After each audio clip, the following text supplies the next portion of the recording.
Hello friends, അപ്പോൾ നമുക്ക് ഇന്ന് പട്ടാണിക്കടലേൻ്റെ ഫ്രൈ ഒന്ന് ഉണ്ടാക്കി നോക്കിയാലോ. അതിനായിട്ട് നമ്മൾ രാവിലെ പട്ടാണിക്കടല എടുത്ത് വെള്ളത്തിലിട്ട് വെച്ചിട്ടുണ്ടായിരുന്നു. വൈകുന്നേരമാണ് കേട്ടോ നമ്മൾ ഉണ്ടാക്കുന്നത്.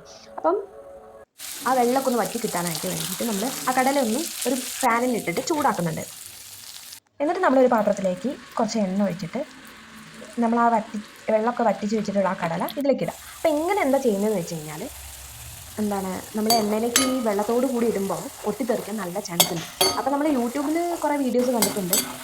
ഒരു തുണി വെച്ചിങ്ങനെ തുടക്കുകയാണ് പലരും ചെയ്യാറ്. അപ്പോൾ അങ്ങനെ ചെയ്ത് കഴിഞ്ഞാൽ ചിലപ്പോൾ ആ ഫുള്ള് വെള്ളം വറ്റി കിട്ടിക്കൊള്ളണമെന്നില്ല. അത് കടലേൻ്റെ ഉള്ളിലൊക്കെ കുറച്ചും കൂടി വെള്ളം ഉണ്ടാവും. അപ്പോൾ നമ്മളൊരു പാനിലിട്ട് ചൂടാക്കുകയാണെങ്കിൽ ചിലപ്പോൾ അതിനേക്കാളും കുറച്ചും കൂടി നന്നായിട്ട് ആ വെള്ളമൊക്കെ ഒന്ന് പോയി കിട്ടും. എന്നിട്ട് നന്നായിട്ടൊന്ന് ആ എണ്ണയിലിട്ടൊന്ന് മുരിഞ്ഞ് വരണം. നമുക്ക് സൗണ്ട് കേൾക്കുമ്പോൾ തന്നെ മനസ്സിലാവും എത്രത്തോളം ഇതായിട്ടുണ്ട്. ഇപ്പോൾ ഈ സൗണ്ട് കേട്ട് തോന്നുന്നു. അപ്പോൾ ഈ ഒരു സൗണ്ട് കേൾക്കാൻ തുടങ്ങുമ്പോൾ നിങ്ങൾ കടല റെഡി ആയിട്ടുണ്ടെന്ന് നമുക്ക് മനസ്സിലാവും. അപ്പോൾ നമ്മൾ യൂട്യൂബിലൊക്കെ കാണുമ്പോൾ അവർ പറയും പെട്ടെന്ന് ഉണ്ടാക്കി കഴിയുന്നൊക്കെ പറയാം. പക്ഷേ കുറച്ച് സമയം എടുക്കും കേട്ടോ. കുറച്ച് നേരം എണ്ണയിലിട്ട് നന്നായിട്ടൊന്ന് ചൂടായി കിട്ടണം. എന്നിട്ട് പിന്നെ നമ്മൾ എന്ത് ചെയ്യുക, ഒരു പാത്രത്തിൽ കുറച്ച് മുളകും പൊടി വേണ്ടവർ മുളകും പൊടി ഇടുക, അല്ലെങ്കിൽ ഉപ്പ് മാത്രം ഇട്ടാലും മതി. അപ്പോൾ എനിക്ക് മുളകും പൊടിയൊക്കെ ഇട്ടിട്ടുള്ള അതാണ് ഇഷ്ടം, അതുകൊണ്ടാണ് ഞാൻ മുളകും പൊടി ഇട്ടത്.